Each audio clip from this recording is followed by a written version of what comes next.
오늘 말씀은 마가복음 11장 12절로부터 19절까지 말씀입니다.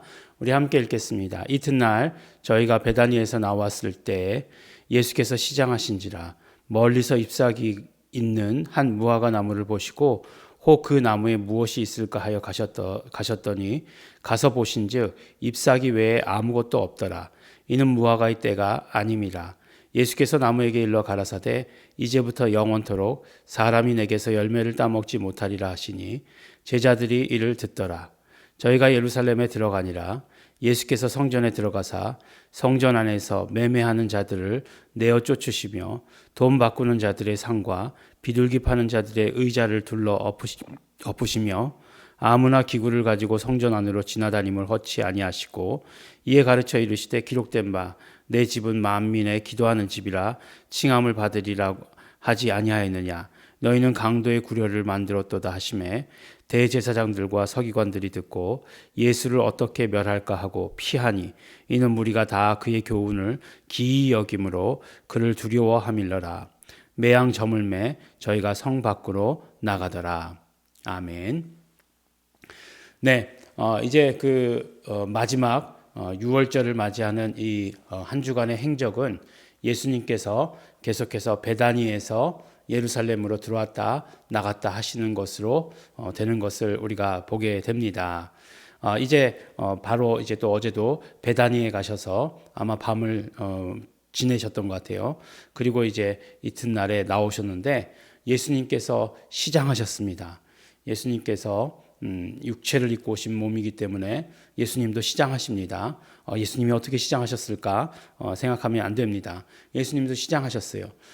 그래서 이제 무화과 나무로 가셨는데 그 무화과 나무에 잎이 무성했습니다. 그런데 그 잎이 무성한 무화과 나무에 열매가 없었습니다. 그러자 예수님께서 화가 나셨어요. 그래서 뭐라고 말씀하시느냐? 이제 나무에게 일러 가라사대 이제부터는 영원토록 사람이 내게서 열매를 따먹지 못하리라 라고 이렇게 말씀을 하십니다. 예수님께서 우리가 늘 알고 있는 대로 예수님께서 무엇이든지 살리시고 예수님께서 무엇이든지 축복하시고 하는 것으로 우리가 알고 있는데 무화과 나무를 저주한 이 사건은 잘 이해하기 어려워요. 또 게다가 성경이 뭐라고 말씀하고 있냐면 그 열매가 없던 이유가 무엇이냐면 이는 무화과 때가 아닙니다라고 이렇게 얘기하고 있어요. 무화과는 하여간 열매를 자주 맺기는 맺는다라고 이렇게 얘기해요. 그렇지만 이제 6월절이 있는 이때는 3월, 4월 초 이 정도잖아요. 3월, 4월인데 그때에 이게 무화과 나무가 열매가 있을 철은 아니었다라고 하는 거죠. 물론 혹자에 따라서는 이제 이렇게 조그만 열매가 맺히기 시작할 때다. 그래서 이제 나그네들 길 가는 사람들이 그것을 이렇게 따서 먹었다. 그래서 허기를 채웠다라고 이렇게 이야기하기도 하지만 그러나 성경이 분명히 말씀하는 것은 무화과 나무 때가 아님에도 불구하고 예수님은 무화과를 찾으셨고 무화과가 없자 어떻게 하느냐? 예수님께서는 그 무화과 나무를 저주하셔서 영원토록 사람이 내게서 열매를 따먹지 못하리라. 영원토록 그곳에서 열매가 없을 것이다 라고 하신 것이에요. 이것을 어떻게 우리가 이해해야 될까라고 하는 것들 참 궁금하기도 합니다. 그런데 우리가 이 마가복음에서 보면 그 다음에 성경 말씀에서 이루어지는 사건이 무엇이냐면 이제 예루살렘에 들어가서 성전에서 이루어지는 그 사건에 대해서 말씀해 주고 계시는 것을 보게 됩니다.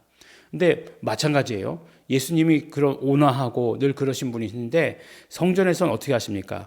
다 그냥 내쫓으시고 돈 바꾸는 자들의 상과 비둘기 파는 자들의 의자를 둘러 엎으시고 이런 모습을 우리에게 보여주시는 거죠. 기구를 가지고 성전을 가지고 안으로 지나다니는 것 허락하지 아니하시고 하는 이런 모습을 보여주신다라고 하는 것입니다. 분명히 성전에 대해서 뭔가 하시고 싶으신 말씀이 있었던 것 같아요.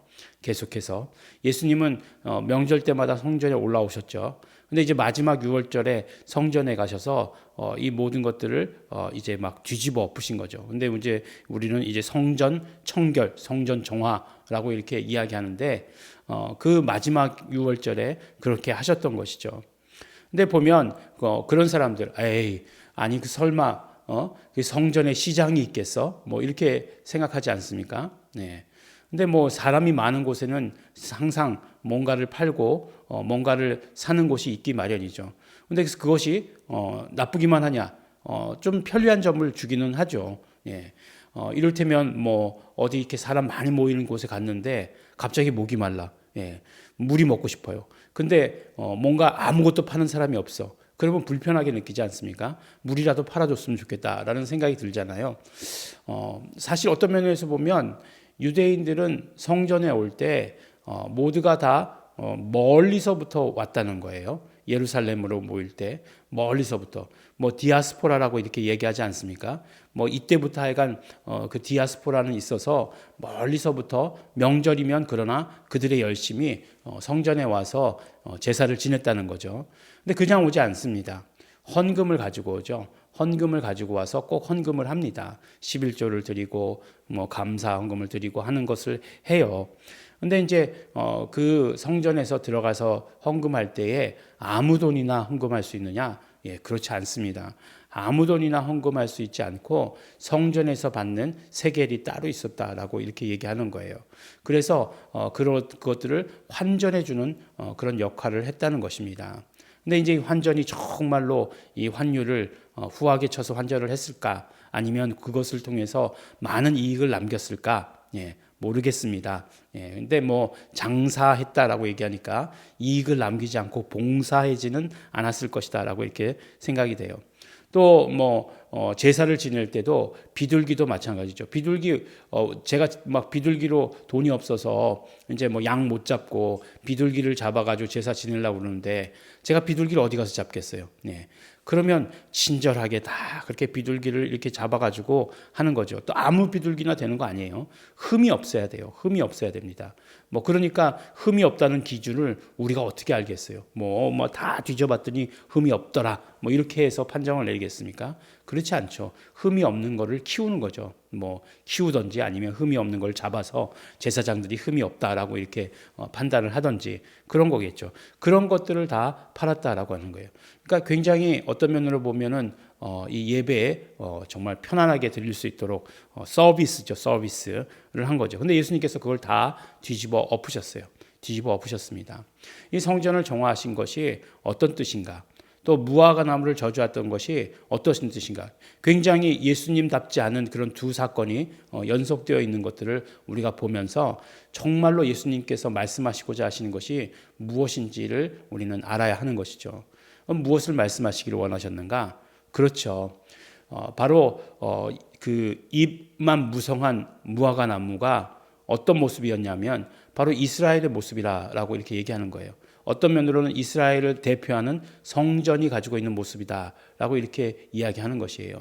사실 뭐 이스라엘을 비유할 때 은유적으로 이야기할 때 포도나무를 우리가 참 많이 쓰지 않습니까? 그래서 이사야서 5장에 보면 극상품의 포도나무를 심었는데 그런데 열매를 하나도 거치 들포도를 맺었다 이렇게 얘기하지 않습니까? 그래서 또 요한복음 15장에 보면 나는 포도나무요 너희는 가지니 예수님께서도 이렇게 포도나무로 이렇게 말씀을 하시잖아요.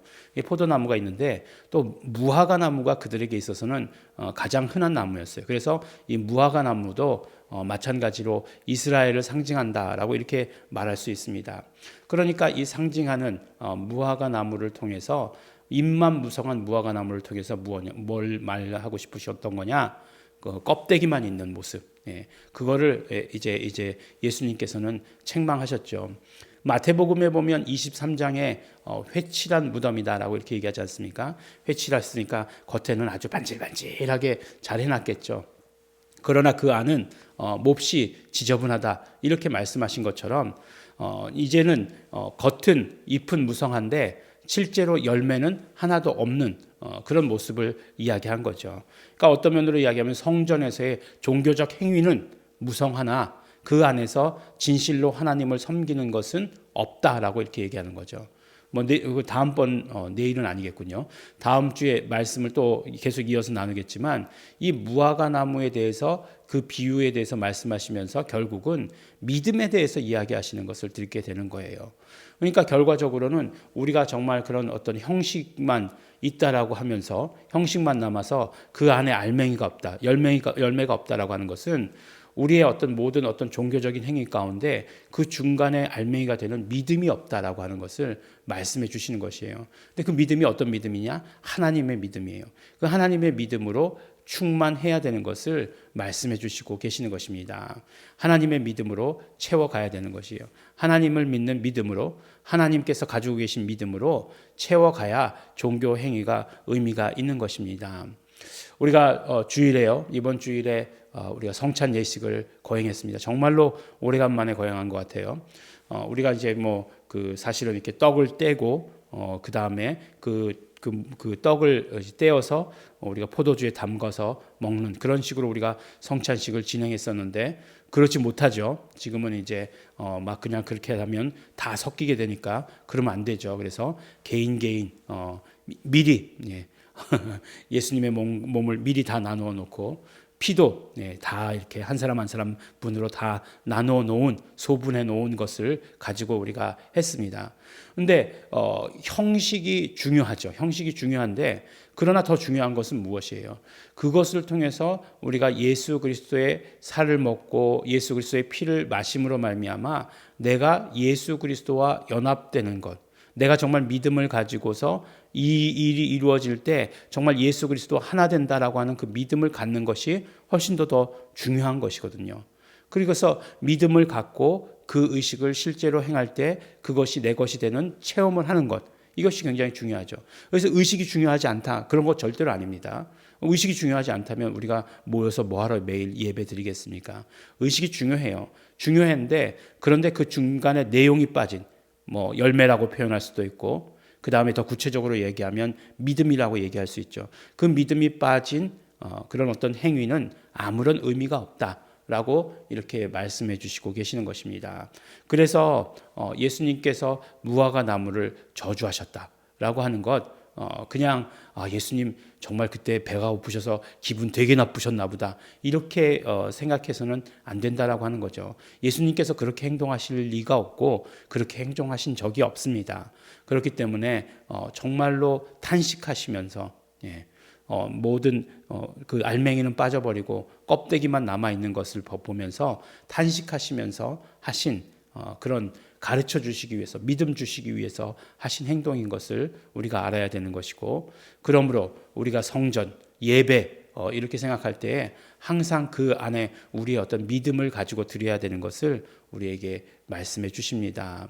믿음으로 언제나 믿음으로 채우시는, 껍데기만 가지고 계시는 것이 아니라 믿음으로 채우시는 우리 성도 여러분 되시기를 예수 이름으로 축원합니다. 기도하겠습니다. 하나님 아버지 감사합니다. 하나님 아버지 언제나 우리가 우리의 중심 가운데 하나님 아버지를 사랑하고 섬기는 그것이 있을 수 있도록 되기를 간절히 바라고 소원합니다.